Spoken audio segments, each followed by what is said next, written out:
ఇందాక మీరు చెప్తూ కూడా సిపిఎం పార్టీ గురించి మాట్లాడారు. సో మున్సిపల్స్ అన్నీ కూడా అంటే ఇక్కడ మొత్తం కూడా మనం చూసుకుంటే మున్సిపల్ కార్పొరేషన్లు ఒక ఎత్తు అయితే కొత్తగూడెం మున్సిపల్ కార్పొరేషన్ మాత్రం మరో ఎత్తుగా కనిపించింది. ఎందుకంటే ఇక్కడ అన్ని మున్సిపాలిటీలు కార్పొరేషన్స్లో ప్రధాన పార్టీలు హోరాహోరీగా ఫలితాలు సాధిస్తే ఈ కార్పొరేషన్లో మాత్రం కమ్యూనిస్ట్ పార్టీ తన సత్తా చాటింది.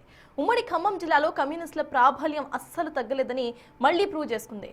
కొత్తగూడెంలో ఒంటరిగా పోటీ చేసిన సిపిఐ ఏకంగా 22 సీట్లు సాధించింది. అన్ని ప్రధాన పార్టీలు పోటీ చేసినా సరే అన్ని సీట్లు అసలు ఎలా ఈ పార్టీ దక్కించుకుంది? మేయర్ పదవికి బీఆర్ఎస్ ఓపెన్ ఆఫర్ ఇచ్చినా సున్నితంగా అసలు ఎందుకు తిరస్కరించింది? సిపిఐకి వచ్చినన్ని స్థానాలు వచ్చినా కూడా కాంగ్రెస్ మాత్రం సిపిఐకే సపోర్ట్ చేయాలని నిర్ణయించడం వెనుక అసలు రీజన్ ఏంటి? తోక పార్టీ అనుకున్న సిపిఐకు రెండు పార్టీలు మద్దతు ఇవ్వడానికి ఎందుకు వెంటపడ్డాయి? వీటి గురించి డిస్కస్ చేద్దాం. సార్, ఇక్కడ కొత్తగూడెం చూసుకుంటే బీఆర్ఎస్ ఆఫర్ ఇచ్చినా కూడా నో చెప్పింది, ఆ తర్వాత పోటీ చేసింది, అనంతరం కూడా 22 స్థానాలను కైవసం చేసుకుంది. ఎలా చూడొచ్చు సార్ ఈ గెలుపుని? ఖచ్చితంగా ఒక అద్భుతమైన విజయం అని చెప్పాలి. ఎందుకంటే బీఆర్ఎస్ కూడా ఒక కార్పొరేషన్ దక్కలేదు, కానీ సిపిఐకి ఒక కార్పొరేషన్ దక్కింది. నేనేమి బీఆర్ఎస్ విక్టరీని తగ్గించడం లేదు, సిపిఐ విక్టరీని పెంచడం లేదు. కానీ సింబాలిక్గా చూసినప్పుడు కార్పొరేషన్ ఎన్నికల్లో బీజేపీ ఒక్క కరీంనగర్లోనే అవకాశాలున్నాయి, అక్కడ కూడా నానా కష్టాలు పడాల్సి వస్తుంది కార్పొరేషన్ మేయర్ దక్కించుకోవటానికి. బీఆర్ఎస్కి అయితే ఒక్క కార్పొరేషన్ దక్కలేదు, కానీ సిపిఐ మాత్రం ఒక కార్పొరేషన్ గెలుచుకుంది. అది కీలకమైన అంశం. అందులో అక్కడ కొత్తగూడెం ఎమ్మెల్యే కూడా సిపిఐ రాష్ట్ర కార్యదర్శి కూననేని సాంబశివరావు. ఖచ్చితంగా సాంబశివరావును అభినందించాలి. ఎందుకంటే ఒక రకంగా కొత్తగూడెం గడ్డ పైన ఎర్ర జెండా పట్టుకొని నిలబడ్డాడు. ఈ డిజర్వ్స్ ఆల్ ద ప్రైజ్. రాష్ట్రంలో తెలంగాణలోనే ఉన్న వామపక్ష శ్రేణులన్నీ వాళ్ళ కూననేని సాధించిన ఈ ఘన విజయాన్ని వేణువులో కీర్తిస్తున్నారు. ఎందుకంటే వాళ్ళకు ఆశను, ఒక స్ఫూర్తిని ఇచ్చాడు. చాలా అద్భుతమైన విజయం అది వాళ్ళకు, అందులో అనుమానం లేదు. అందరితో పోటీ, మరి మీకు బీఆర్ఎస్తో, బీజేపీతో, కాంగ్రెస్తో, ఆఖరికి సోదర వామపక్షమైన సిపిఎం కూడా సిపిఐతో లేదు, కాంగ్రెస్తో ఉంది. అక్కడ కాంగ్రెస్ సిపిఎంలు కలిసి పోటీ చేశారు. అయినా సిపిఐ ఒక్కడుగా నిలబడి ఈ విజయాన్ని సాధించింది. మీకు దిస్ ఈజ్ ఓన్లీ, మీకు ఖమ్మంలో ఇది కొత్తగా 2004లో మీరు అప్పుడు సిపిఎంకు కాంగ్రెస్తో పొత్తుంది, కాంగ్రెస్ బీఆర్ఎస్ మీకు వామపక్షాలు. కానీ ఖమ్మం సీటు తేలలేదు. తేలకపోతే అప్పుడు కాంగ్రెస్, సిపిఐ, మీకు బీఆర్ఎస్, అలాగే టీడీపీ, సిపిఎం అందరూ విడివిడిగా పోటీ చేశారు. విడివిడిగా పోటీ చేసిన, అంటే BRS I think Congress support చేసింది, సిపిఐ, సిపిఎం, కాంగ్రెస్ విడివిడిగా పోటీ చేశాయి. విడివిడిగా పోటీ చేసిన సిపిఎం 10,000 ఓట్లతో గెలిచారు. అప్పుడు తమ్మినేని వీరభద్రం ఎమ్మెల్యే అయ్యాడు. కానీ ఆ తర్వాత సిపిఎం అనుసరించిన ఎత్తుగడల్లో లోపాల వల్ల సిపిఎం బలహీనపడుతూ వచ్చింది. ఈవెన్ అసెంబ్లీ ఎన్నికల సమయంలో సిపిఐకి 2 సీట్లు, సిపిఎంకి 2 సీట్లు కాంగ్రెస్ అంగీకరించింది. కానీ సిపిఎం లేదు, మేము 1 సీటు 2 సీట్లకు అడిగాయి వీళ్ళు, 1 సీట్ ఇస్తామని అప్పుడు కాంగ్రెస్ ప్రతిపాదించింది. 1 ఎమ్మెల్సీ ఇస్తాం, 2 ఎమ్మెల్సీలు ఇస్తాం, 1 ఎమ్మెల్యే ఇస్తామని. దాంతో సిపిఎం విడగొట్టుకొని విడిగా పోటీ చేసి ఎక్కడా గెలవలేదు, అసెంబ్లీలో ప్రాతినిధ్యం కూడా లేకుండా పోయింది. కానీ సిపిఐ రియాలిటీని అర్థం చేసుకొని 1 ఎమ్మెల్యే అయినా గెలవాలి, ఎన్ని పోటీ చేస్తున్న ముఖ్యం కాదు, ఎన్ని గెలిచామన్నది ముఖ్యం. ఆ 1 సీట్ అయినా గెలిస్తే పార్టీకి ఒక రిప్రజెంటేషన్ ఉంటుంది అని ఒక కరెక్ట్ స్టాండ్ తీసుకొని కొత్తగూడెం ఒక్కటే, వాళ్ళు కూడా బెల్లంపల్లి ఇట్లా సీట్లు అడిగారు, మీకు ఉస్మానాబాద్ అడిగారు, కానీ అవి కాంగ్రెస్ ఇవ్వనప్పుడు 1 సీట్తో పోటీ చేశారు.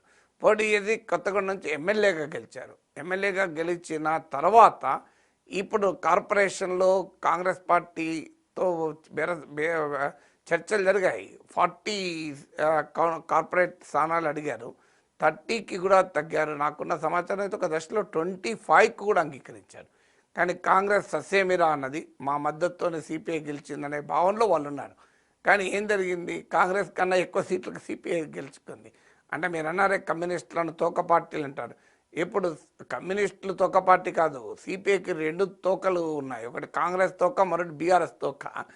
ఇద్దరు పోటీ పడుతున్నారు, మేము తోకుంటామంటే మేము తోకుంటామని. సిపిఐ ఇప్పుడు ఎంచుకోవాలి, నాకు 2 తోకల మధ్య ఏ తోక కావాలని. వాళ్ళు ఏ తోక, బీజేపీ తప్ప మరే ఇతర సెక్యులర్ పార్టీతోనైనా కలవడం అనేది కమ్యూనిస్టుల వైఖరి. అందువల్ల అయితే కాంగ్రెస్ ఎందుకు బీఆర్ఎస్ ఆఫర్ను కాదంటున్నారు దానికి మొదటి కారణం ఏంటంటే పొలిటికల్ కంటిన్యూటీ. అసెంబ్లీ ఎన్నికల్లో బీఆర్ఎస్తో కాకుండా కాంగ్రెస్ సిపిఐ కలిసి పోటీ చేశాయి. మీకు మునుగోడులో కమ్యూనిస్టులను ఉపయోగించుకొని మునుగోడు ఉప ఎన్నికల్లో గెలిచిన తర్వాత కేసీఆర్ కమ్యూనిస్టులను పక్కకు పడేశాడు, కేర్ కూడా వేయలే, పక్కకు పడేశాడు.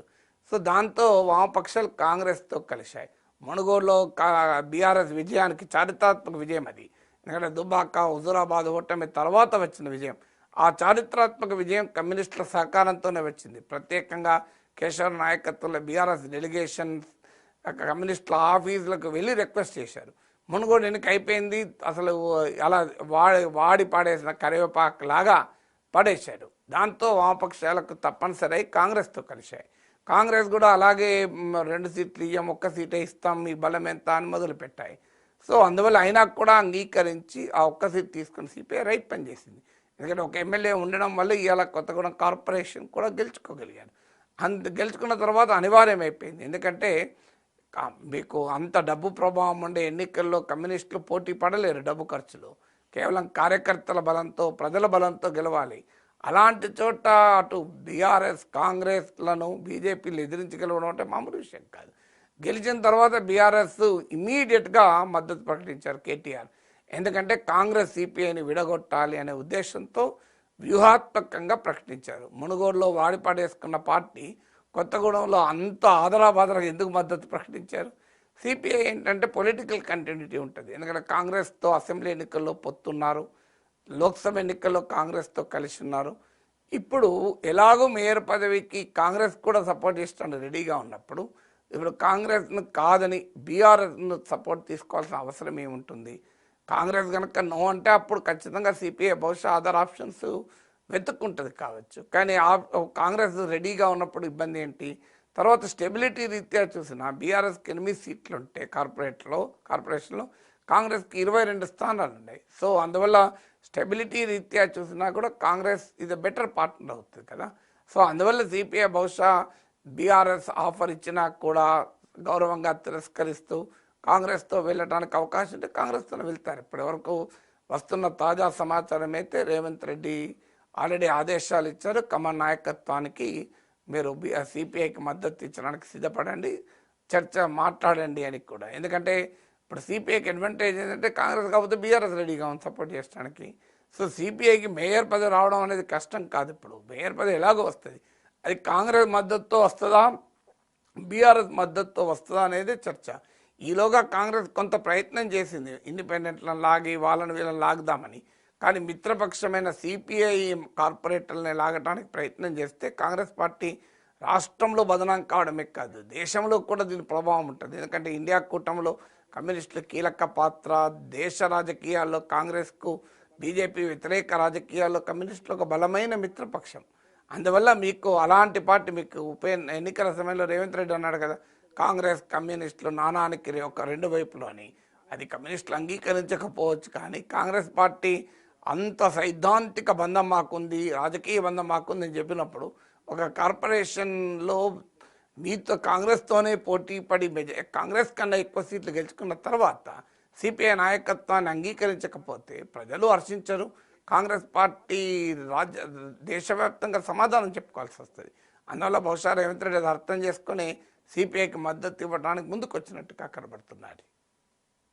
Yes sir. నెక్స్ట్